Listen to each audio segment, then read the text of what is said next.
Alright, Rick, so here's this last 3-wood swing that we just peeked at.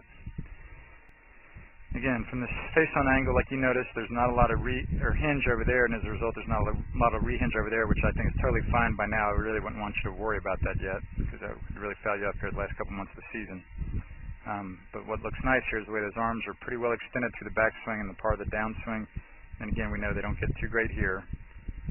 But what I like is, at overall speed, it's kind of nice the way it looks more in balance than it used to be, and it looks more authoritative. You know, you're much more confident through the ball there.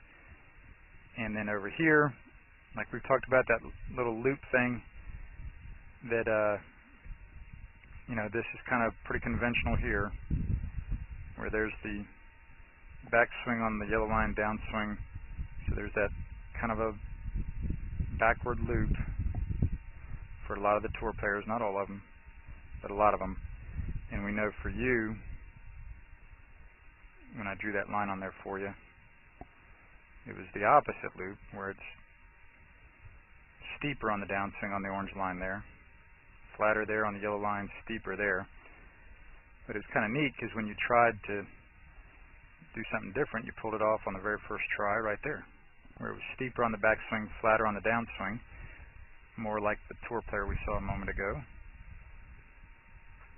And again, you felt that a lot this winter. And then here, when you said that it seems like it'd be simpler if I just went straight back and straight through, Joel, and sure enough, you pulled it off there. On the line on the backswing, on the line on the downswing, and then right at the top there with those hands,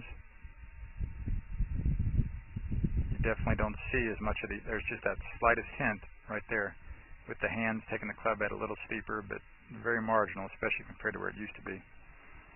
So that now with that driver, again, see the same kind of things going on there with the 3-wood, where those arms are extended to about here. They get a little bad through impact, not much rehinge.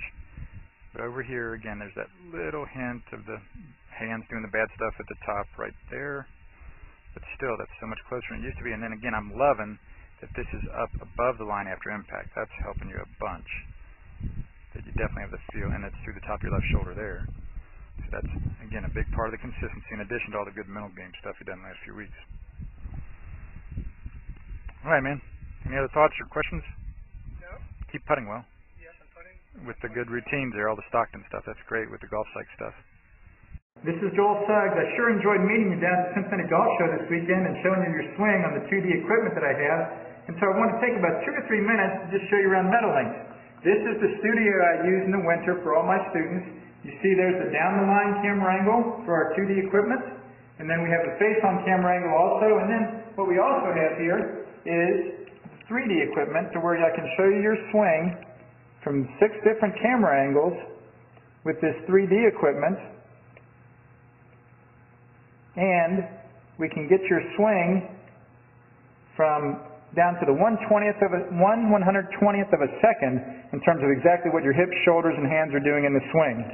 And then also, I have the most realistic hitting curve I've ever seen from puttersedge.com. So when you hit your full shots, it feels as realistic as possible. And then I have 3 different green speeds for you to practice your putting. 9.5 on the step meter, 10.5 on the step meter, and 12.5 on the step meter. That's benefited my students tremendously. And then also I have a lot of learning aids like this Smart Stick. You can see the rest of those learning aids over here in my bag that we can work on to help you learn the certain fields in your golf swing that you and I both want. And then also I help my students a lot with their equipment through the winter. This is a frequency analyzer where we twang your club and it gives us a reading here. And then also we plot your whole set, each club on these lines to see if the set is really matched or not. Quite often they aren't, and it helps my students tremendously when they find out what clubs are the offending clubs. Then if we get tired of being indoors and we want to go outdoors and hit some, we can do that. It's my daughter! Ellie! Good to see you. I haven't seen her in weeks. No wonder you've been gone, Ellie. You've been out here playing in the snow all this time. But this is our natural turf area. This is closed until April, as you can see. But it's a fantastic area where we can step outside and hit some balls and get some real ball flight. Or, if we get pretty satisfied that things are looking better on the video here, we're kind of cooped up inside and want to go outside, we can step on out and hit balls and see real ball flight for about 5 or 10 or 15 minutes, however long you and I can stand the cold, out into the air, and we see them land at these different flags. I have a yardage book for this driving range. It's the first one I've ever seen in my life where we know exactly what it is with the front, back, and middle of each green. And again, the covered area here is heated, so we stay out there for about 5, 10, 15 minutes, like I said. It enables us to see some ball flight, and then we get satisfied that things are looking the way we want, and we can come back inside, take off our coat, and look again at the video equipment to see how your swing's looking, to make sure that you understand it. And then notice too, my exercise ball up top here, and then also, so I help my students a lot with their fitness through the winter, and then I will help you also with your sports psychology, with your golf psychology from the golfpsych.com people down in Texas. That's helped my students tremendously a lot over the years too. So again, I sure enjoyed meeting you down at the Cincinnati Golf Show this weekend. I look forward to seeing you again out here this summer at Meadowlinks, or even right now in the winter. I have a lot of people that work on their games with me right through the winter.